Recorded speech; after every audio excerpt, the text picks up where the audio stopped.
Welcome to Change Happened, Then What? For the next month, I'm bringing you a different kind of story, a collection of winter tales from around the world, stories that have been carried through generations, shaped by culture, faith, tradition, and the simple human need to understand the darker season of the year. There's something about this time of year that invites us to slow down and listen a little differently. The nights grow long, the world grows quiet, and the season itself seems to ask us, what do we carry with us into the dark? And what helps us find our way back to the light? For generations, people across every culture, every landscape, and every faith have answered those questions with stories. Stories shared around fires and candlelight. Stories whispered in temples and kitchens and small winter homes. Stories passed from voice to voice, season to season, heart to heart. In this special collection, I'll be sharing 8 of those winter tales, each one from a different corner of the world, a different tradition, a different way of understanding this cold and tender time of year. Some come from ancient myth, some from history, some from legend, but all of them carry something unremarkably human, because when you listen closely, you start to notice a thread running through them, the desire to belong, the need for hope, the belief that light always returns, and the truth that we are held by each other, by memory, and by something larger than ourselves. These stories remind us that even though we come from different walks of life, different cultures, different religions, we still are shaped by the same longing for warmth in the winter, for meaning in the dark, and for connection in a world that can sometimes feel divided. And maybe if these ancient winter tales can meet one another so gracefully, if their messages can overlap and echo across oceans and centuries, then perhaps we can see that reflected in our own lives too. Perhaps we are more similar than we are different, if we only take the time to look, if we take the time to listen. So, wherever you are, early morning with a warm cup in your hands, late night when the house is still, or somewhere in between, I invite you to settle in, breathe a little deeper, and let these winter stories meet you exactly where you are, because winter has always been the season of storytellers, and the stories we share in the dark are the ones that help us find our way back to the light together. I'm your host, Heather Holt, and this is your Holiday Story Series.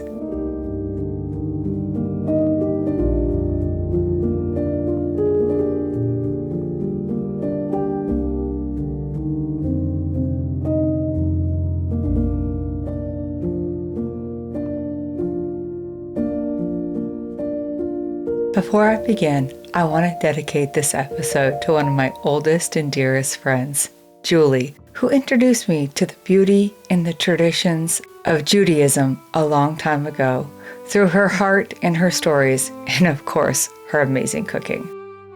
Today's story comes from ancient Jewish history, carried through centuries of tradition, prayer, and remembrance.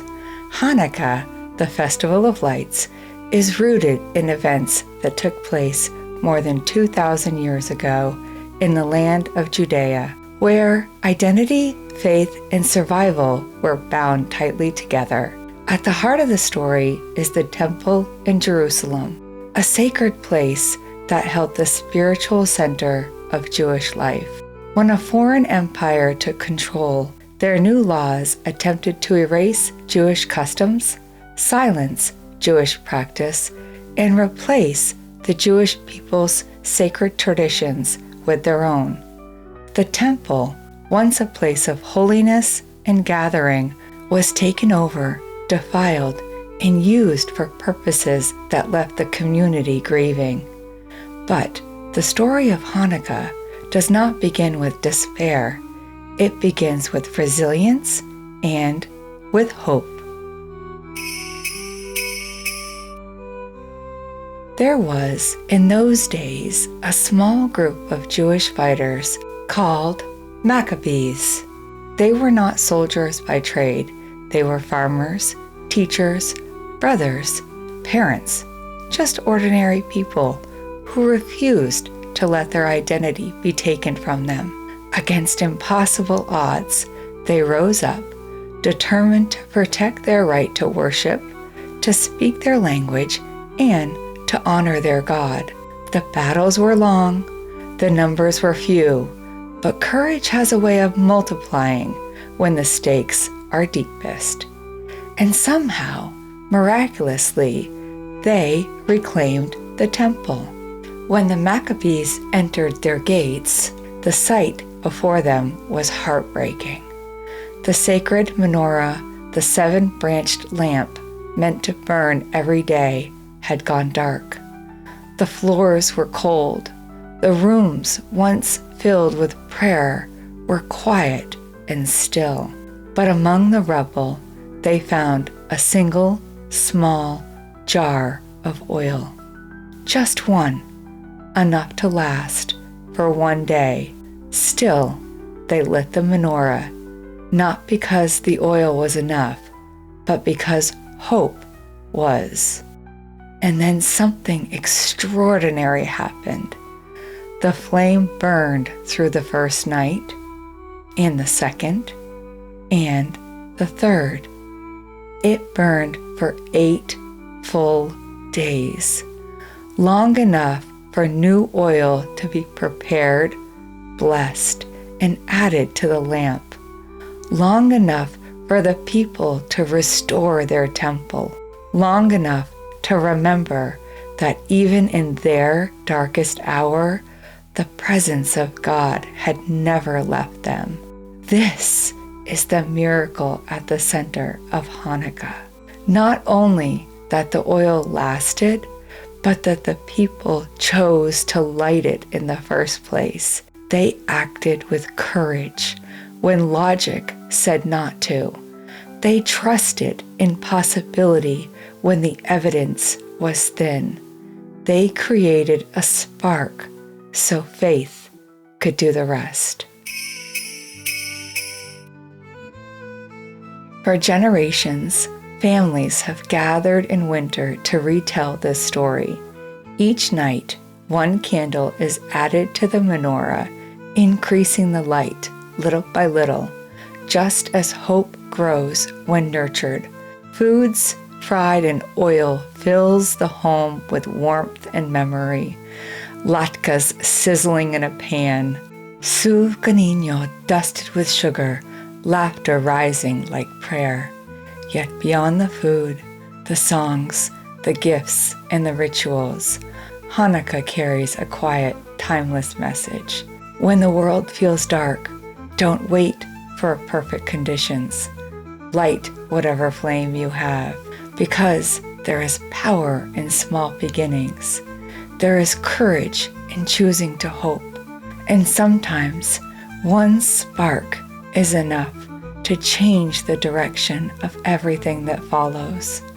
And so each year, as daylight shortens and winter deepens, the same story is celebrated again. A story of people who refused to let their light go out, and a flame that burned long enough to become a miracle.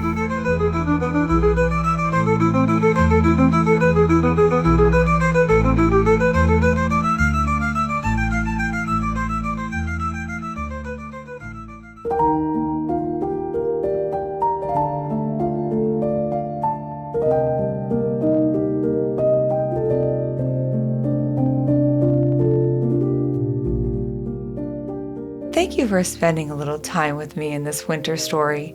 I hope it brought you a moment of warmth and spark of wonder, or a reminder that light has a way of finding us, even in the quietest seasons.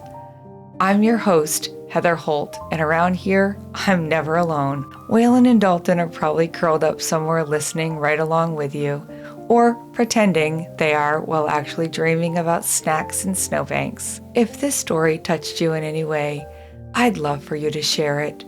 Share it with someone who could use a little light, with a friend who loves traditions from around the world, with a family member who tells some of the best stories, or with somebody you miss, maybe somebody you're just getting to know.